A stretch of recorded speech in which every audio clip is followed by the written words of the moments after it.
Hi കൂട്ടുകാരെ, July 16 കാണാതായ നമ്മുടെ സഹോദരൻ അർജുനൻ്റെ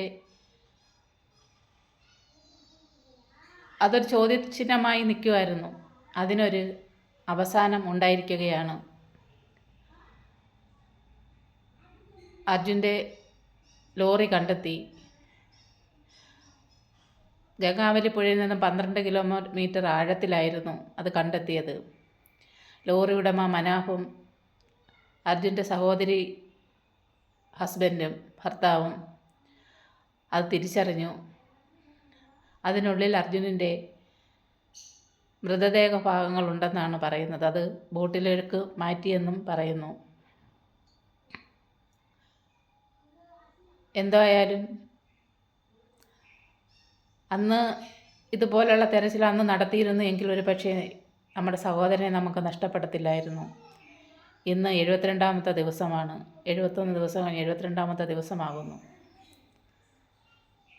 അതിനിടയിൽ ഇങ്ങനൊരു ദുഃഖത്തിലോട്ടാണ് നമ്മളെ കൊണ്ടുപോയത്. നമ്മളെല്ലാവരും ജീവനോടെ അർജുൻ വരുമെന്ന് കാത്തിരുന്നു. ഓരോ ദിവസവും എവിടെങ്കിലും കാണും, തിരിച്ച് വരുമെന്ന് തന്നെ ആയിരുന്നു നമ്മുടെ എല്ലാം മനസ്സിൻ്റെ ഉള്ളിൽ നമുക്ക് തോന്നിയത്. പക്ഷേ അവിടുത്തെ തെരച്ചിൽ ഇതുപോലായതുകൊണ്ടാണ്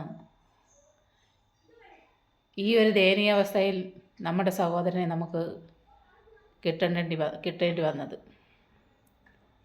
എന്നിരുന്നാൽ പോലും ഒരെത്തും പിടിയില്ലാതെ ഇരുന്നിടത്ത് ആ ശരീരഭാഗങ്ങളെങ്കിലും കിട്ടിയതിൽ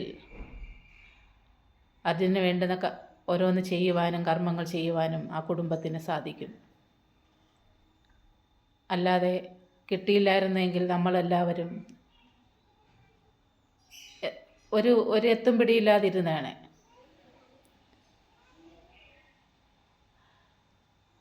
അർജുൻ്റെ വൈഫിനും ഈ ദുഃഖങ്ങളെല്ലാം അതിജീവിക്കാൻ കഴിയട്ടെ എന്ന് നമുക്കും പ്രാർത്ഥിക്കാം.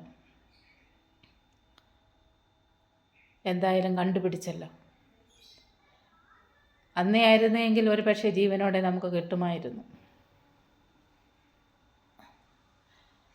വിധിയെ തടയാൻ ആർക്കും കഴിയില്ലല്ലോ. ഓരോരുത്തർക്കും ജനിക്കുമ്പോൾ തന്നെ നമ്മുടെ വിധി എഴുതിയാണ് ഇങ്ങോട്ട് വിടുന്നത്. അത് തടുക്കാൻ ഞാനോ നിങ്ങളോ ആർക്കും സാധിക്കത്തില്ല. നമ്മുടെ എല്ലാം വീട്ടിലോട് കൂടപ്പിറപ്പ് പോലെ നമുക്ക് തോന്നിയ നമ്മുടെ സഹോദരൻ ആ കർമ്മത്തിൽ നമുക്കും ആ കർമ്മത്തോടൊപ്പം പങ്കുചേരാം.